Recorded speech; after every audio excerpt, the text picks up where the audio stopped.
Have you ever wanted to install your own RO filtration water system but didn't know how or thought it was impossible to do on your own? Well, this video is for you. Welcome back to another Jaff Reviews for you. And as you saw in this video, we are installing our very own reverse osmosis water filter. You know what though? Enough talk. Let's get right into this review. Once you unbox your Suplaud RO system, you want to make sure all of your parts are there. Of course, there's the key parts. This is the under the cabinet system with your 3 different filters. We also have our smart faucet handle, power supply. There's a lot of fittings and tubes.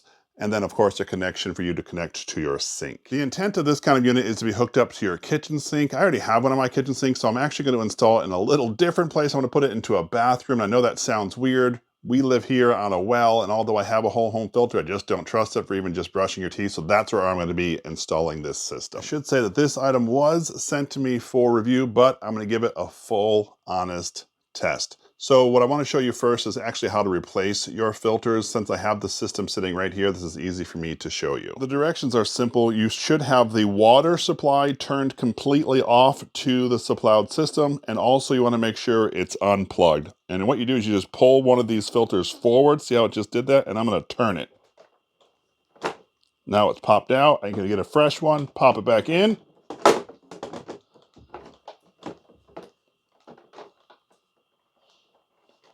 And reset the entire system. I want to talk briefly about the smart handle before setting it up. First thing you need to know is that you actually have to drill a 1-inch hole into your countertop, and that is to receive this screw down tie-in. This is going to hook into the bottom of your smart faucet here.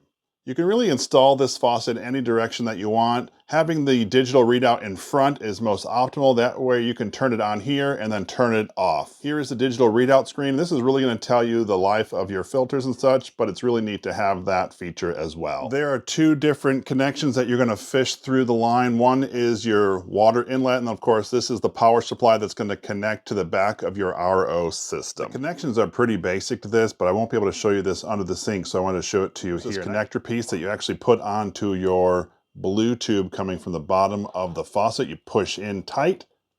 And then of course there is this little tiny clamp that you put in there to make sure that fitting does not come loose. I'm going to walk you through the connections real fast because this could get confusing. See how I have this blue tube coming out? You think that it would connect to this blue tube because that would make sense. Well, it actually does not. It connects to the white tube. So make sure you're hooking up your connections correctly. This blue tube is actually feeding your Suplaud unit. And of course, the red tube is the drain for the unit. I said before that you have to drill a 1-inch hole into your counter. You also have to drill a 1/4-inch hole into your drain line. That's to connect this. Now I will say, if you don't feel comfortable doing this, make sure you consult a professional. After you drill your hole, there is this connection to keep anything from leaking out, so that's really convenient as well. They also include this shutoff that you can tie right into your water line with another quick connect for your tubing. On the back of your base system here, conveniently located, we have all of our connections. I appreciate they're all in one place. These are color-coded, and yes, they do match the tubes that will correspond to the spot.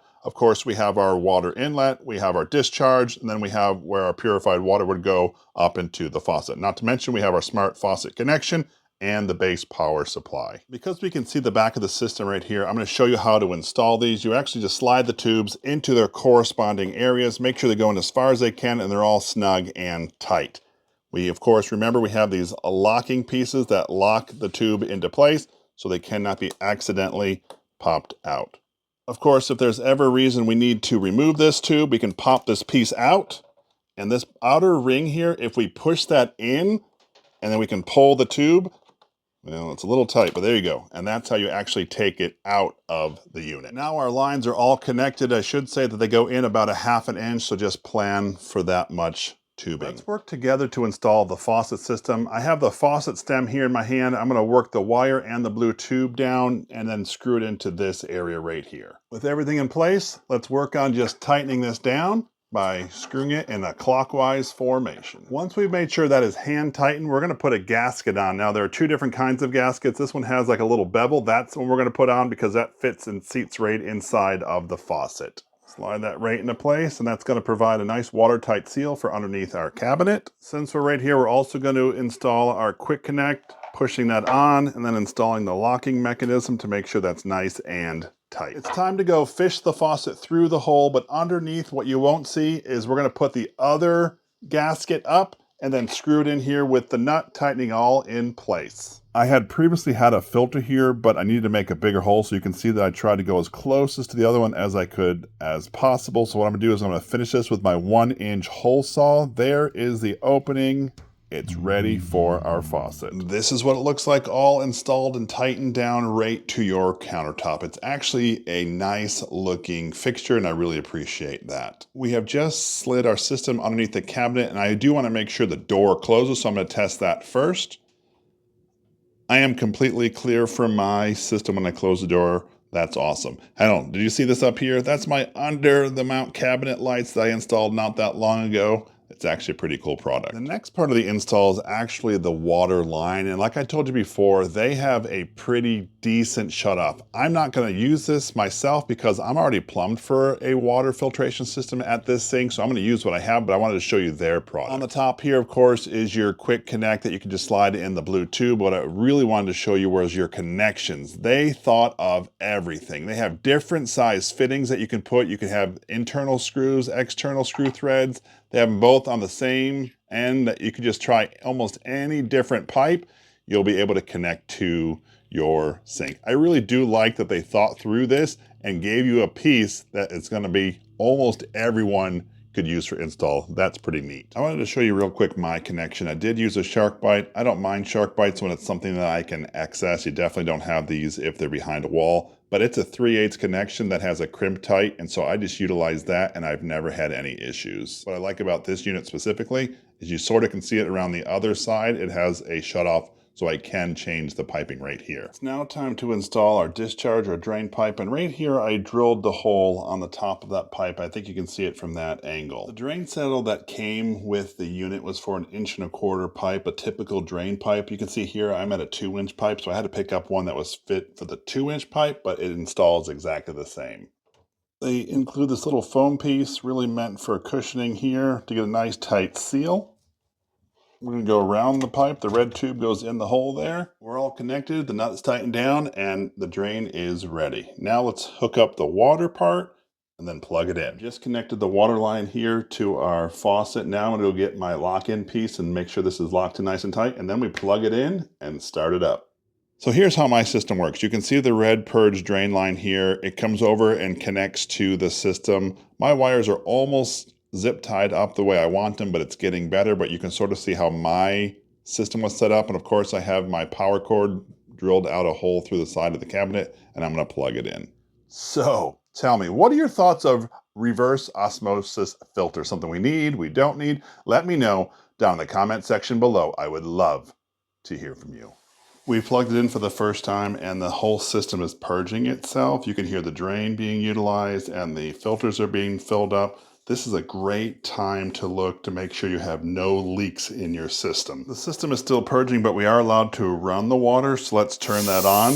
And you can hear that the unit below has started making some noise, and we're supposed to actually allow this to actually flush for about 30 minutes. You saw the water at the beginning came out, it was kind of black. That's just sediment from the filter, but let that run for about 30 minutes before you actually start to use it. You're just about halfway through flushing out the system. You can already tell it's making a difference. The machine here is telling us that the TDS, or total dissolvable solids, at the beginning is 47 and after filtered is 25, so it is filtering out some of those solids that are in the water. We do have some fine tuning to do back here. I've started using the included zip ties to make sure the tubing is all together, the excess, but I wanted you to see, one, the blue light that's on there. There's also some indicator lights right here on the top. Plus I wanted you to hear the filter will be making a pumping noise because it does not store water. It's pumping water through the filters and out of the faucet. And we have officially reached the 30-minute mark of purging out the lines, and check it out. Our TDS coming in is 45 and it's filtering it and it's only coming out at 6. I do appreciate the high level of filtering this has. Now we can use it. In this video, we were taking a look at a water filter from Suplaud, and what did I think of it? First things first, let's talk about that price point. It retails for right around $550, which in my opinion is a little on the high end for a reverse osmosis water filter, but It was a pretty simple install and it's a sweet machine. Let's talk a little bit about the install. If you have basic knowledge of how to do DIY stuff, this thing is pretty easy, but if you do not feel comfortable with drilling through your countertops or your pipes or even doing some basic plumbing, I would absolutely hire a professional to do this. My install took right under 30 minutes, and that was with filming along the way, so you could probably get it done a little quicker since, well, you probably won't be filming it.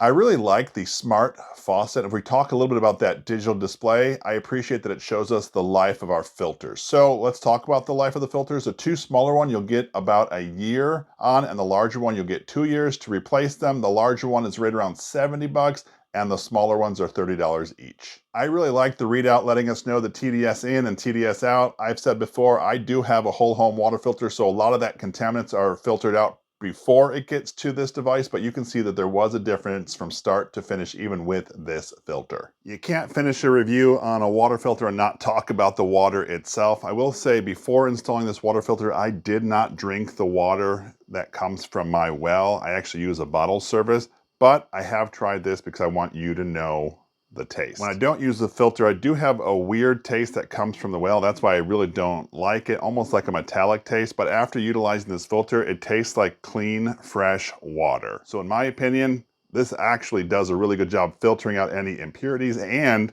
improves the taste. That was my full review of this water filter. If this is something that interests you or you're looking for any of the parts that I utilize for my install, I will leave links down in the description. This is Jeff with Jeff Reviews for You. As always, thanks for stopping by, and I hope you have a great day.